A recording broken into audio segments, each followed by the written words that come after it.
Salut à tous, c'est ZS Trader pour Ichimoku Academy 2.0.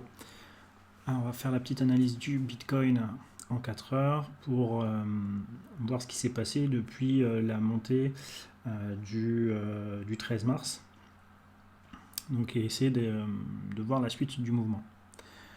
Donc si on regarde ce qui s'est passé en 4 heures, donc on avait précisé lors des dernières analyses, donc on a bien eu la ligne de préparation, puis la fin de la figure de préparation. Donc cette fin de figure de préparation, on a bien eu une évolution, donc on a bien la montée qui s'est faite par une onde haussière, et cette onde nous permettait d'avoir une fluctuation qui se projette sur les 8256 points. Cette fluctuation-là va se terminer le 25 mars, donc ce 25 mars, et on voit que là, la fluctuation est déjà, donc sa troisième vague est déjà en retard. Donc il y a bien quelque chose qui influence le développement de cette troisième vague, et donc il faut qu'on essaie de comprendre ce qui est en train de se passer. Donc on avait bien délimité la zone sur laquelle on s'attendait pour nous d'être acheteur, donc pouvoir racheter au niveau du rebond. Par contre, force est de constater que ce développement ne s'est pas passé comme on le voulait. Donc ce développement ici, qui a pris du retard par rapport au développement de la troisième vague, doit nous faire poser des questions. À l'heure actuelle, si maintenant on regarde le daily, donc je vais masquer sur le 4 heures et je vais passer sur le journalier. Donc le but étant de comprendre ce qui est en train de bloquer le développement de la troisième vague. Donc intuitivement, on voit qu'on a la Kijun qui nous empêchait, qui a fait résistance un premier temps, et puis un déplacement de la Kijun passif a permis au prix de revenir au-dessus de la Kijun. Si on analyse les fluctuations, donc la première fluctuation la plus proche en daily, c'est ce qu'elle nous avait donné ici, c'est-à-dire qu'on a eu la zone de support sur les 4380 points, et ces lignes de force, on voit qu'on a passé à chaque fois toutes ces lignes de force.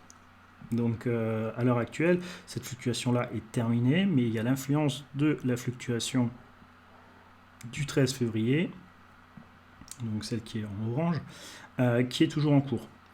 Et ces deux fluctuations-là nous amènent une zone, donc c'est l'encadré rouge ici, qui est une zone d'équilibre qui, on va dire, doit ou peut faire une certaine résistance.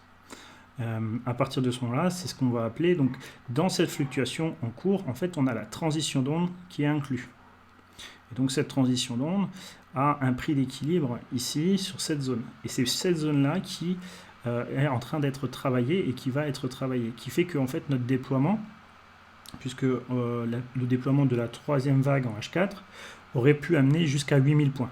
Donc c'est 8000 points jusqu'à cette zone. Or, l'approche de cette zone d'équilibre fait que cette troisième vague en H4 ne se développe pas aussi puissamment que normal. Donc là, c'est cette zone-là qu'il va falloir en daily surveiller si on n'a pas une possibilité ou un risque, en tout cas, de refluer à partir de cette zone.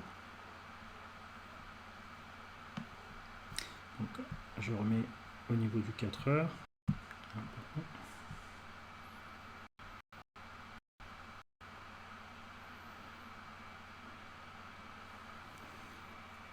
Donc voilà, donc là on a la zone d'équilibre qui est en train d'être travaillée. C'est bien cette zone-là qui aujourd'hui fait résistance et empêche le déploiement de cette fluctuation en 4 heures. Voilà, donc c'est important à regarder. Donc l'important c'est cette zone en rouge ici, et surtout les temps, donc les deux temps qui vont être importants, et notamment le temps du 25 mars.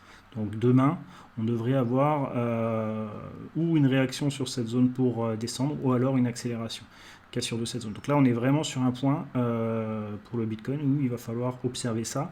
Malheureusement, le développement de la fluctuation en H4 qui aurait dû amener déjà le cours proche des 8276 points est sous influence de résistance de ces centres d'équilibre baissier. Donc il faut vraiment être attentif, puisqu'à partir de demain, on termine les fluctuations haussières. Donc pour le moment, on n'a pas de fluctuation baissière, actuel, mais on a possibilité potentiellement d'avoir des OV2 à partir du 20 mars.